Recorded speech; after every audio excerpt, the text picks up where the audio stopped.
بسم اللہ الرحمن الرحیم۔ السلام علیکم۔ رائٹ سائڈ ود فیری کے ساتھ خوش آمدید۔ اللہم صلی علی محمد وآل محمد وعجل فرجہم۔ ربی اشرح لی صدری ویسر لی امری واحلل عقدۃ من لسانی یفقہوا قولی۔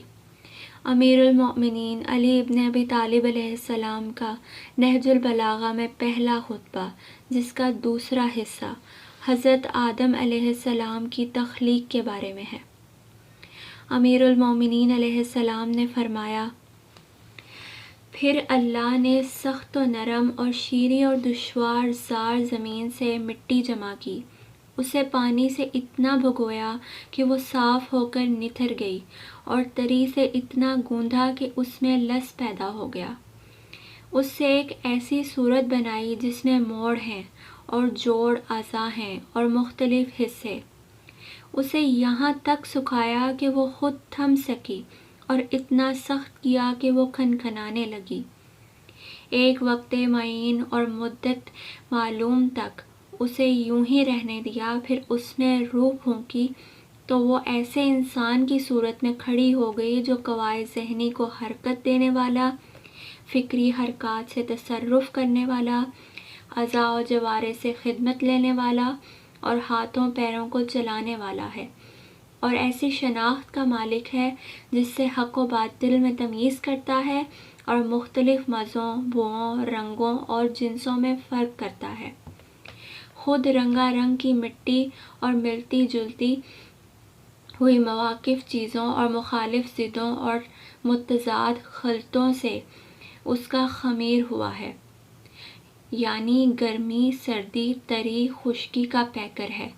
پھر اللہ نے فرشتوں سے چاہا کہ وہ اس کی سونپی ہوئی ودیعت ادا کریں اور اس کے پیمانے وصیت کو پورا کریں، جو سجدہ آدم علیہ السلام کے حکم کو تسلیم کرنے اور اس کی بزرگی کے سامنے تواضع و فروتنی کے لیے تھا۔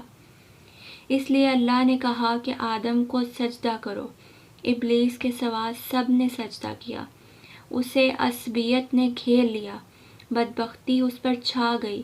آگ سے پیدا ہونے کی وجہ سے اپنے کو بزرگ و برتر سمجھا اور کھنکھناتی ہوئی مٹی کی مخلوق کو ذلیل جانا۔ اللہ نے اسے مہلت دی تاکہ وہ پورے طور پر غضب کا مستحق بن جائے اور بنی آدم کی آزمائش پایہ تکمیل تک پہنچے اور وعدہ پورا ہو جائے۔ چنانچہ اللہ نے اس سے کہا کہ تجھے وقت معین کے دن تک مہلت کی ہے۔ پھر اللہ نے آدم علیہ السلام کو ایسے گھر میں ٹھہرایا جہاں ان کی زندگی کو خوشگوار رکھا۔ انہیں شیطان اور اس کی عداوت سے بھی ہوشیار کر دیا، لیکن ان کے دشمن نے ان کے جنت میں ٹھہرنے اور نیکوکاروں میں مل کر رہنے پر حسد کیا اور آخرکار انہیں فریب دے دیا۔ آدم علیہ السلام نے یقین کو شک اور ارادے کے استحکام کو کمزوری کے ہاتھوں بیچ ڈالا، مسرت کو خوف سے بدل لیا اور فریب خوردگی کی وجہ سے ندامت اٹھائی۔ پھر اللہ نے آدم علیہ السلام کے لیے توبہ کی گنجائش رکھی، انہیں رحمت کے کلمے سکھائے، جنت میں دوبارہ پہنچانے کا ان سے وعدہ کیا اور انہیں دار ابتلاء و محل افزائش نسل میں اتار دیا۔ اللہ سبحانہ و تعالیٰ نے ان کی اولاد سے انبیاء چنے، وحی پر ان سے عہد و پیمان لیا، تبلیغ رسالت کا انہیں امین بنایا، جبکہ اکثر لوگوں نے اللہ کا عہد بدل دیا تھا، چنانچہ وہ اس کے حق سے بے خبر ہو گئے، اوروں کو اس کا شریک بنا ڈالا۔ شیاطین نے اس کی معرفت سے انہیں روگرداں اور اس کی عبادت سے الگ کر دیا۔ اللہ نے ان میں اپنے رسول مبعوث کیے اور لگاتار انبیاء بھیجے تاکہ ان سے فطرت کے عہد و پیمان پورے کرائیں، اس کی بھولی ہوئی نعمتیں یاد دلائیں، پیغام ربانی پہنچا کر حجت تمام کریں، عقل کے دفینوں کو ابھاریں اور انہیں قدرت کی نشانیاں دکھائیں۔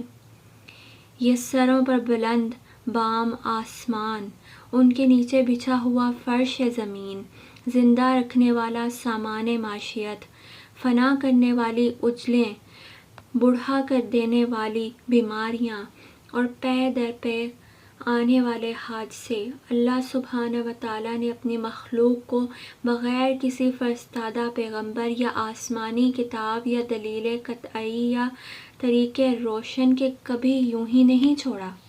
ایسے رسول جنہیں تعداد کی کمی اور جھٹلانے والوں کی کثرت درماندہ و عاجز نہیں کرتی تھی، ان میں کوئی سابق تھا جس نے بعد میں آنے والے کا نام و نشان بتایا، کوئی بعد میں آیا جسے پہلے پہچنوا چکا تھا۔ اسی طرح مدتیں گزر گئیں، زمانے بیت گئے، باپ داداؤں کی جگہ پر ان کی اولادیں بس گئیں، یہاں تک کہ اللہ سبحانہ و تعالیٰ نے ایفائے عہد و اتمام نبوت کے لیے محمد صلی اللہ علیہ وآلہ وسلم کو مبعوث کیا، جن کے متعلق نبیوں سے عہد و پیمان لیا جا چکا تھا، جن کی علامات ظہور مشہور، محل ولادت مبارک و مسعود تھا۔ اس وقت زمین پر بسنے والوں کے مسلک جدا جدا، خواہشیں متفرق و پراگندہ اور راہیں الگ الگ تھیں، یوں کہ کچھ اللہ کو مخلوق سے تشبیہ دیتے تھے، کچھ اس کے ناموں کو بگاڑ دیتے، کچھ اسے چھوڑ کر اوروں کی طرف اشارہ کرتے تھے۔ خداوند عالم نے آپ صلی اللہ علیہ وآلہ وسلم کی وجہ سے انہیں گمراہی سے ہدایت کی راہ پر لگایا، اور آپ صلی اللہ علیہ وآلہ وسلم کے وجود سے انہیں جہالت سے چھڑایا۔ پھر اللہ سبحانہ و تعالیٰ نے محمد صلی اللہ علیہ وآلہ وسلم کو اپنے لقاء و قرب کے لیے چنا، اپنے خاص انعامات آپ کے لیے پسند فرمائے، اور دار دنیا کی بود و باش سے آپ کو بلند تر سمجھا، اور زحمتوں سے گھری ہوئی جگہ سے آپ کے رخ کو موڑا، اور دنیا سے باعزت آپ کو اٹھا لیا، اور تم میں اسی طرح کی چیز چھوڑ گئے جو انبیاء اپنی امت میں چھوڑتے چلے جاتے ہیں، اس لیے کہ وہ طریق واضح اور نشان محکم قائم کیے بغیر یوں ہی بے قید و بند انہیں نہیں چھوڑتے تھے۔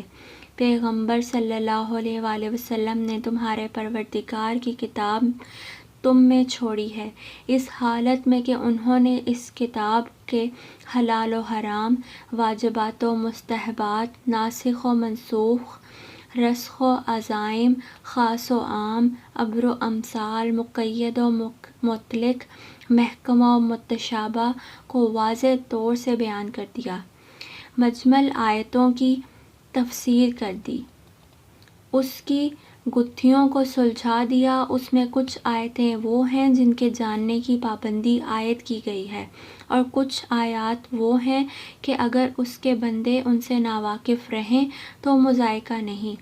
کچھ احکام ایسے ہیں جن کا وجوب کتاب سے ثابت ہے اور حدیث سے ان کے منسوخ ہونے کا پتہ چلتا ہے، اور کچھ احکام ایسے ہیں جن پر عمل کرنا حدیث کی روح سے واجب ہے، لیکن کتاب میں ان کے ترک کی اجازت ہے۔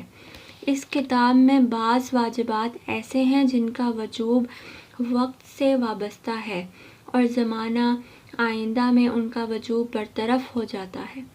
قرآن کے محرمات میں بھی تفریق ہے، کچھ کبیرہ ہیں جن کے لیے آتش جہنم کی دھمکیاں ہیں، اور کچھ صغیرہ ہیں جن کے لیے مغفرت کے توقعات پیدا کیے گئے ہیں۔ کچھ اعمال ایسے ہیں جن کا تھوڑا سا حصہ بھی مقبول ہے، اور زیادہ سے زیادہ اضافہ کی گنجائش رکھی گئی ہے۔ یہ حصہ اختتام کو پہنچا۔